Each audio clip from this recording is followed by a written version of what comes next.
It's the opening weekend of ski season and we've just had a decent dump of snow. I'm with my friend Simon from the Mountain Safety Collective, and I'm hanging out with these guys today to learn a bit more about safety in the mountains. What's the plan for today? I think we're going to go and get ready for the season, Stan. But first, we had to take care of a minor detail called news. You look so legit. So part of today, the Mountain Safety Collective is doing a thing with the ABC News, so we're in news reporter mode with Rick. Tell us about the Mountain Collective and how's it funded? Yeah, Mountain Safety Collective was established, I think, 2017. Clearly, our weekly adventures have been getting recognised at the highest level. We are now the official Renegade News crew for stories in the high country during periods of COVID lockdown. I know, it's quite a niche title, but we're working on an acronym. With all the interviews done, we headed to another secluded slope where Simon and Rolf were going to show us a few of the things the MSC do during the ski season. And this is beautiful, just walking through all this. It's different. Growing up in Queensland and being out here is just, yeah, different. It's fun. Look at that. 40 centimetres? 45 centimetres? I don't know. 45 centimetres. After a short walk, we arrived at a bit of snow they were plotting out with orange poles. What we're doing here is setting out an exclusion zone for a snow study plot, and we'll come back every week for the duration of the season and cut away the front of the snow and look at the deposition of the snow, and look at the crystals and try to work out how they may be sticking together or not sticking together, and when they don't stick together, that's where the avalanche problem arises. Temperature 7.2 degrees. Watching and listening to these guys collect their data. Morning the snow was -5. How's the serenity? Temperature 7.2. The guy said before that Rolf was born with skis on. Yeah, I definitely learned skiing before swimming. So we use a pair of touring skis. They give you a walk mode and you put some skins underneath. And this enables you to walk uphill and not slide back down because all the hair of the skin is facing this way. Back in the old days, they would have had seal skins on there, but that's not sustainable anymore. Click. Sweet, and click in, you can just go for a walk instead of falling around in the snow.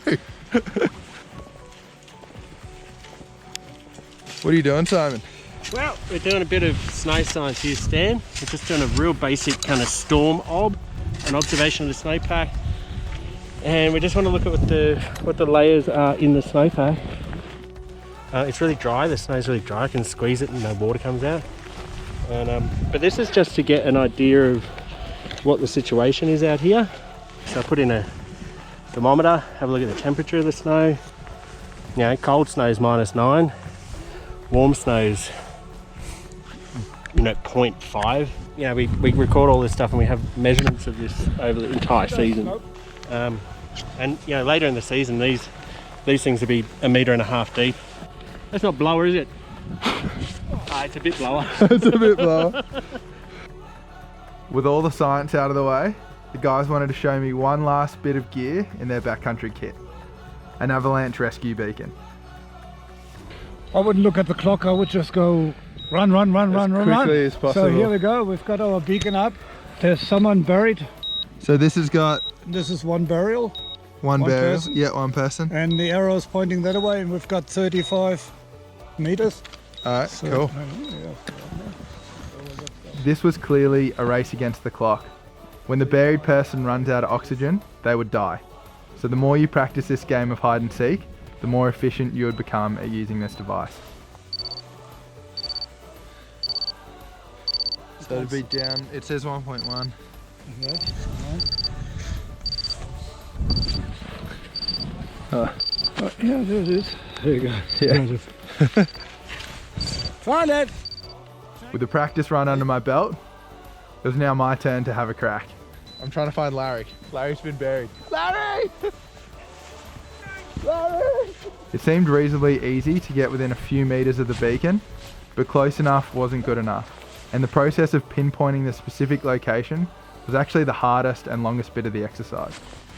So just imagine if there was 2 or 3 meters of snow and there was more than one person. Why can't I find Larry? This is hard. Oh yeah, there. Yeah, gotta be right there. Give the guy a shovel. Larry! Use your hands. Use your hand. Desperation. You okay, Larry?